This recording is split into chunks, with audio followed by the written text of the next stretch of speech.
Welcome, everybody, to the Security Guy and the CIA Spy Show podcast, where we are keeping you on top of what is new and ahead of what is next at all times on all things security, tech, and digital literacy. Knowing that when good people like you want to make sure that their money, their family, and their business is safe and secure from attackers, hackers, and thieves, or you just want to make sure your tech is running smoothly, my name is Robert Siciliano. I am the Security Guy, and along with my co-host, Peter Warmka, who is a real and retired United States CIA spy, we will give you every single tool, tip, tactic, and skill that you need to fight the bad guy and keep your physical and digital life secure, worry less, and even make you happier.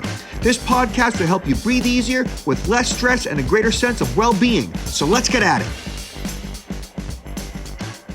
And welcome to the Security Guy and CIA Spy. I am Robert Siciliano, and this is Peter Warmka, live from Orlando in the hot thick of summer. But I guess Orlando's not any hotter than any place else in this country right now. In fact, I think we're a few degrees cooler than half of the country.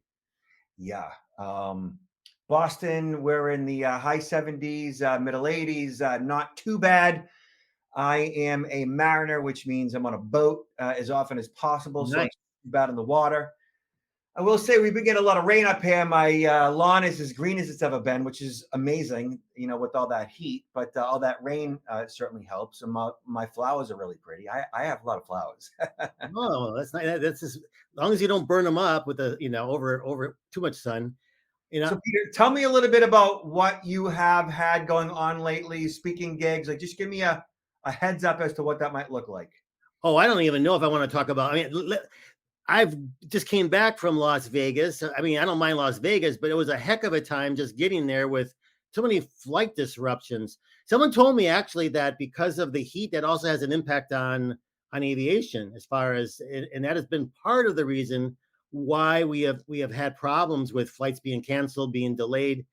Maybe it's true, maybe not, but I sure had a share of them. A lot of things coming up, fortunately, and giving speaking events at both conferences as well as private events for clients. And also, I think I'm kind of glad in hindsight, with COVID, we had the opportunity to do a lot more webinars, people getting used to doing webinars. And I think that's also been an area where I've been able to reach more people, probably you as well, right? Through doing online events that we normally wouldn't have done. Yeah, and it's also it's good for the wallet, for the bank account, for business, for remote education is great for the environment. So I'm all about it. You know, I'm all set up. You're all set up, and the more of it, the better. Yeah, absolutely. Speaking about the weather, we always talk about scams. And a lot of times scams a lot of scams are created when there's a crisis. During COVID, there were all kinds of scams. Now with the hot weather, I was kind of, we just asked myself this question. I haven't read anything specifically, but I would think this would be an ideal time for scammers also to take advantage of this frustration that people are going through and concern about, is there electricity? Is there the electrical grid going to go out? Are there air conditioners going to go out? What can they do? What would they do if that happens? You know what I mean? Yeah, I'm glad you brought that up. So it's important that everyone is always aware. Anytime there's an inbound communication, whether it's via email, text, phone, anybody posing as anybody offering you something, asking you questions and so forth. Anytime it revolves around making a contribution, money, anything at all. Anytime there's immediacy involved, they're raising your blood pressure, they're putting pressure on you, just simply hang up, delete, click mark as spam, report as junk, whatever it takes, right? Absolutely. So that leads us into our topics of the day. Worried about identity theft. There is a reason for that. This is via a company called Enzoic. So did you know that an identity theft occurs every 22 seconds? And identity theft can be a number of different things. It could be credit card fraud. It could be new account fraud, account takeover. It could be, So an identity theft is, to put it plainly, a multi-billion-dollar industry, and the state of affairs has gotten substantially worse just in the last few years. They're saying it's around $52 billion, which is compared with a jarring $635 billion predicted in 2023 alone. So there's a bunch of different types of identity theft. There's financial identity theft and fraud. One of the most common motivations, of course, is money. And that generally is, financial identity theft and fraud is like new account fraud. they get your social, they open up new lines of credit under your name, or account takeover fraud, which is they get your passcodes and they compromise the existing accounts that you have, or like I said, credit card fraud, right? Where they get access to your credit card, they make a variety of charges without your authorization. And then there's medical identity theft. They get a hold of your medical ID, whatever that might be, or insurance cards, whether it's in your wallet, whether they hack it online. Then there's synthetic identity theft, where they essentially will get your social, but they might use a variation of your name, or maybe not even your name at all. And then they use your physical address, usually a combination thereof. And there's no way to really protect yourself from medical identity theft or synthetic identity theft. And then there's child identity theft. And child identity theft happens when they get your kid's social security number. And often they'll use your child's actual name and maybe your address or not. And that child, 17 years and under, is now a victim of fraud. And they can use that child's identity for a long time. So, Peter, let's talk about the different ways to protect yourself regarding the different types of identity theft. Well, the one that's at the very top of the list, which is huge, and we've spoken about this, and I know a number of people are doing this, but to me, it's amazing that not more and more people are doing this, because this is almost a foolproof way of preventing this from establishing new accounts in your name by using credit freezes. That is such a simple solution to prevent this from happening to most people. And really, a credit freeze is such a no-brainer. Like, all you got to do is go online and just search the term credit freeze and then the name of any one of the credit bureaus. So, for example, I'll do it really quick for y'all. So I search CREDIT, credit, and it's even a typo, freeze, TransUnion, right? It's all typoed. Look at it and watch. There you go. Credit freeze, TransUnion pops right up. Okay. And here you are. You go right to credit freeze, TransUnion, and click add a freeze. A credit freeze is also known as a security freeze. Is the best way to help prevent new accounts from being opened in your name. It's absolutely free to freeze and unfreeze your credit. It won't affect your credit score. I mean, what else do you need to know? And then right there, you click add freeze, and it brings you to the page where you basically begin to establish an account, in this case at TransUnion. I would say that this is important for everybody, but especially, I mean, some of the, maybe your parents or your grandparents might not know about this. And the fact is that probably your grandparents don't really need to be taking out additional lines of credit. They're at a stage where they're probably paying for a lot of things in cash. They're not taking out additional credit. They're not checking, if anybody, their credit scores, because it's not important to them. But if they were to you do a credit freeze, that would really save them from a lot of different types of problems with identity theft. Not just them, but you too, because if you're handling your parents, grandparents' financial affairs at any level, you're also going to be the one that's going to have to clean up the mess. So True. My wife and I, we froze my mother-in-law's credit about 10, 12 years ago. She's like 92. And we've been handling all of her finances since she was like in her early 80s. And we had gone over a house on a Sunday afternoon, and we saw like dozens of credit card applications on her kitchen table filled out, ready to go. And we're like, what are you doing? And she's like, oh yeah, they keep sending me these offers.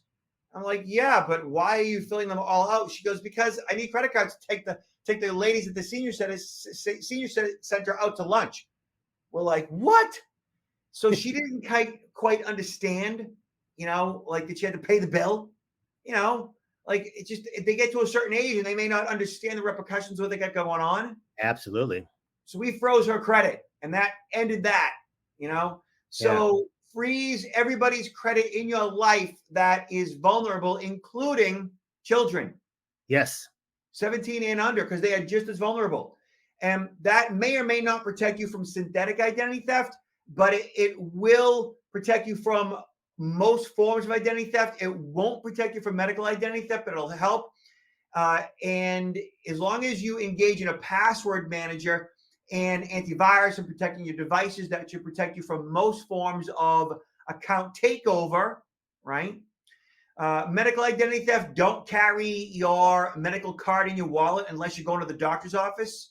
Even then, as long as you're going in network, you don't necessarily need it. Like, I haven't carried my medical card for years. You don't really need it.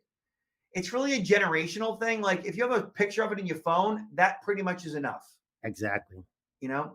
And then what else is there? Child identity. Concern, also with it's a little bit different, but the account takeover, that gets a little bit more complicated, especially, I like to focus a lot on artificial intelligence and deep fakes, and the fact now that deep fakes can also circumvent some of the things that we've been doing using biometrics to log into your accounts. Like if they use let's say that you use facial recognition to log into your bank, let's say, that is at risk right now, that deepfakes can circumvent facial recognition systems, and they're only going to get better. So that's something we need to keep an eye on as well. Yeah, Peter, next time next show, we need to definitely talk more about that, and I want you to demonstrate. Okay. All right. Got okay. It. So just so you know, like when I search Credit Freeze TransUnion, what automatically propagates in search is Credit Freeze Equifax and Credit Freeze Experian. So right there, it brings you to the page on each of the credit bureau's websites where you go and freeze your credit. There's also one page that's put up by the government that has all three of them, but I don't remember which one it is. But you got to make sure that there's not a site that looks just like. You got to make sure you're going to the official sites to do this. Yeah, and when you search the actual name of the credit bureaus on the first page, you're going to see like the actual page for Credit Freeze TransUnion, for Experian Credit Freeze, and for Equifax Credit Freeze. Yep. Right there. Like Google ranks it very high in search on the first page within 1 to 2 clicks. Good point. All right. And then annualcreditreport.com is a place that you would go with all three bureaus where you would check your credit for free. You won't get your scores, but you could actually check the credit. You should do that. Really important. Definitely. All right. Let's check this out, right? Attention shoppers, credit card skimmers found at Walmart checkout lines in the Northeast, so New York, New England. Check this out. We're going to watch a video really quick. You ready? All set. Police warning you to pay close attention next time you're in the checkout line. Have a look at this video from a Walmart in central New York. Right there, you can see 3 suspects. What they're doing right here is they're attaching a credit card skimming device to the device where you place your credit or debit card in. The whole thing takes less than 30 seconds. The cashier was standing right there the whole time. She didn't notice. Cases of this crime have happened at 16 different Walmarts across New York and Maine. So skimming is when thieves attach a device to a payment terminal. Often you won't notice it. That device then collects your data and your PIN number. The FBI says skimming costs consumers more than $1 billion each year. So how can you stay safe? Technology makes things sometimes safer and better. They also make it easier for criminals, and they're always working on the next front. We stop them one way, and they find another way to do it. Well, experts say the best tip to stay safe is make sure you cover your PIN as you enter it. The suspect caught on that surveillance video is still on the run. Walmart released a statement saying, quote, providing customers with a safe shopping experience is a top priority, adding that it's reviewing protocols and adding enhanced security measures to better protect in-store transactions. So here's the deal, right? Basically, if you saw the video, you saw how it happens, right? You saw the swapping out of the actual facade of the actual point of sale, right, at Walmart, okay? So this isn't necessarily ATM skimming, it's point of sale skimming. And they gave advice in regards to, like, cover up the keypad with your other hand as you're punching in your PIN code at an ATM in case there's a camera around. That camera would record your PIN code as you swipe your card. In this case, when they're swapping out the facade, the face of the actual point of sale device, they're logging both your PIN code and your credit card information with the swipe of the card and when you actually punch in the PIN code, okay? So there's no real way to protect yourself from this particular scam. What you could and should and only really can do is to make sure that you are checking your statements frequently, looking for any unauthorized transactions and refuting those charges in real time. So I don't actually check my statements at all. What I do is I get push notifications or push alerts. So every single time there's a charge on my card, I get a text message and or an email in real time as it's happening. That way I can respond to the lender, the credit card company, the bank, in real time and say, hey, that wasn't me.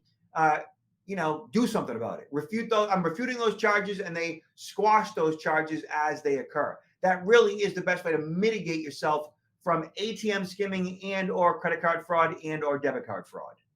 You're absolutely right. Another thing that I do is when I go to like a gas station or some other place where they have multiple point of sales, I'm going to try to pick the location of the point of sale that's closest to where there's going to be somebody who's viewing the area, whether by CCTV camera or closer to the front of the door, because I feel that if these skimmers are going to be, they're probably not going to be skimming every single POC in the retail location. They're going to probably want to pick some that are a little bit further out where they feel comfortable in putting them in without them being viewed. So that's why I will pick kind of like where I want to go. Another thing, though, I got a question for you, Robert. If you know, is the store itself liable in the sense of are they have like credit cards? They might pick up most of the the liability of fraudulent what do you call it, charges, but is the store in these cases? Do you know? Here's the deal. Here's how it works. Okay, so when you are a merchant, which means you accept Visa, MasterCard, American Express, the merchant, in this case Walmart, right? They are generally liable for the charges. Which means that when you engage in a relationship with Visa, MasterCard, American Express, and Discover, as a merchant, those who accept credit cards for their storefront, whatever, for their online portal, whatever, it is known in that agreement that you are responsible for the majority of the fraud, should fraud occur. That's usually how it works. Okay. And so in the event that, let's just say, you as Walmart sell a generator and you accept a credit card for it, and that generator goes out the door and the actual holder of the card isn't who swiped the card at Walmart, it's me or you, and we're paying attention to our statements, and we call up Visa, MasterCard, American Express and say, hey, I see a charge in my card at Walmart for a generator. I didn't do that. Heck, I don't even live in Idaho. How'd that happen? What happens next is Visa, MasterCard, American Express will put in a claim to Walmart in your behalf saying, hey, our client says that they didn't make this charge. Therefore, we are charging back. We're taking that money back and putting it in the client's account. We're disputing this charge. And Walmart has to go through some hoops and fill out some information to prove that you, in fact, were at the Walmart in Idaho. If they are unable to do that, then the money stays in your account, my account, and Walmart loses. They lose the money for the generator and that credit card charge. Seems to me then if a really good manager of a retail establishment should, at a very minimum, have somebody just check each point of sale once a day at a minimum to ensure that a skimmer has not been in place, because it's not only losing that money, it's also how likely are you going to go back to this retailer if you had a deal with something that was showed up on your account as being fraudulent. I mean, they might lose clients because of something like this. You would think, so, and there are brands that have had some damage or lost revenue as a result of this type of fraud. So Target, got a little bit of a hit. Walmart has been hit in the past. Like, their brands do suffer a hit. It's not nearly what you think. Although, they should do what's necessary, of course, to mitigate fraud up front, right? Yeah. So all that being said, set up push notifications and push alerts. How do you do that? Make sure you log into your bank or credit card company's website, go to security settings, go to notification settings, go to alerts. If you don't know or you can't find out where it is on their websites, you can set it all up. And I've done it on all my credit cards and everything. Call the number on the back of the card and they'll walk you through it. Robert, you didn't mention another really cool point of knowledge that you get from doing something like that. It's not only to protect yourself from scammers, you can also learn what other family members who have access to your credit card are doing on a regular basis, right? That is, if you share cards with a spouse or a child, absolutely. Okay? So the answer is yes. I do that with my spouse, actually. Yeah. And I get notifications of her charges all the time. And she complains about it because she can't surprise me if she's going to buy something for me. That's a good excuse. You know, but look at, as far as I'm concerned, my wife can buy whatever she wants. Like that's not a thing for me. For me, I just want to know what's happening in real time. And I've actually picked up fraud as a result of this, because in the past, I recall like early in the morning, I got a couple of charges on our American Express, and they were from my wife's card, and she was in bed. You know, so it wasn't her. And immediately I called up, you know, American Express. I'm like, hey, and they took the charges right off and sent us a new card. So what has surprised me, I previously, every time I traveled, especially international, you know, I was encouraged to call the bank so that the bank would know, hey, I'm on the road. This is where I'm going to be from what time to what time. But lately, like the last few months, when I do that, they say, no, we don't need that anymore. So, I mean, maybe they have a lot better algorithms or whatever the case may be, but they're not asking for that information. At least my bank isn't. Yeah. It might have something to do with like the fact that your card was probably used for a flight. Okay. And they know. That could be. That could be a possibility if they know you're flying that day, which in and of itself is a little freaky. But at the same time, you know, it could have been a different card that was used. Either way, you know, their algorithms pick up certain fraud, but it's up to you and I to pick up all the fraud. Exactly. Exactly. All right. So potentially last in our list, Russian commander killed while jogging, may have been tracked on Strava app. Okay. Ooh. So, Peter, I use Strava. I use the Nike app. I run 12 marathons in.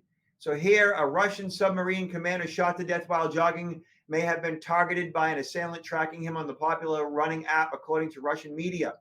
Russian media reported that Rizitsky killer may have used Strava, a widely available app used by runners and cyclists to follow his movements. Rizitsky's jogging and cycling routes appear on an account in his name on the Strava app. One of his regular jogging circuits that he took while working in Krandonar include the park where he was killed early Monday. No, I mean, it's good to, I mean, they said they're suspect, they don't know, but in any case, bringing this up, it's important to understand how that app can really serve as surveillance on you, right? That can be, you know, picked up to know your movements along it. But this also could be the individual, if he had a very regular pattern of life, pretty much taking the same route, you know, whether it's driving or in this case, running the same route every day, it'd be easy for anybody that really wanted to do this to him to be able to watch him a few times, you know? Yeah. But it is scary. I mean, I think the U.S. military also has come out and sort of caution individuals in the military about using this type of app just for that reason. Why you would broadcast, why anyone would broadcast where they are all the time, to me is amazing, or just astonishing. It's just unnecessary, and it puts people don't realize it. They don't think about it, and I mean, they see the other application, the other uses, the other benefits of that app, and they don't think about the downside. Makes them vulnerable. I use Strava and Nike app every time I go out, but I'm not broadcasting it. Nobody knows it, right? I've turned all that stuff off. Whether it's on or off by default, you should know the difference. As a runner, somebody who uses these apps. And if you are the commander of the Navy in Russia, you would think you would know the difference, and or his intelligence people would know the difference. It's just amazing to me how not well thought out the Russians are in this regard. I mean, I agree. So for everybody, male, female, young or old, all the various social apps that you use, posting your location data, just pay attention. Let your family members know, sons, daughters, fathers, mothers, brothers, sisters, that like these apps showing your location data, and look at posting where you are and aren't on Facebook and other social media while you're traveling. I've never thought that as being a good idea. I never post my location data. I never post photos when I'm traveling. I just don't do it. You can always do it later. You can always do it later. Do it later, you know? So I know that like social currency is a whole thing, and like it makes people think you're cool and all that, but really? All right, Peter, tell everybody about where you're at, what you got going on. I think you actually already did that. Tell them about your book. Oh, the second book, Messing With Me. Oh, I'm sorry. Why Are You Messing With Me? And it's a senior survival guide on fraud, privacy, and security. It just came out, just released, and there's a lot of interest in it. So, and also National Senior Citizens Day is coming up on the 21st of August. So you might want to consider procuring this book for your elderly loved ones in your life, whether it's their parents or grandparents. There's a lot of interest in this book because there's nothing quite out there that encompasses all of these different threats and risks and dangers that our elderly population are facing on a day-to-day basis. So yeah, I'm pushing this book. I'm out speaking about this book and my other one, Confessions of a CIA Spy: The Art of Human Hacking. And so I have a number of events coming up, and it's going well. And so if anybody's interested in also contacting me regarding training or speaking at events, the website counterintelligence-institute.com. Nice job. Very good. And y'all can check me out online at protectnowllc.com. Our cybersecurity employee training is designed to keep you and your organization FTC compliant. Should you be storing sensitive information that could get them and their finances in trouble to any level? We offer that both live in person, live online, as e-learning as well. So, Peter, last words. Stay hydrated, keep cool. We'll get eventually to the fall. We will eventually, yes. And last but not least, everybody, please be nice to each other out there and be safe. Talk to you soon.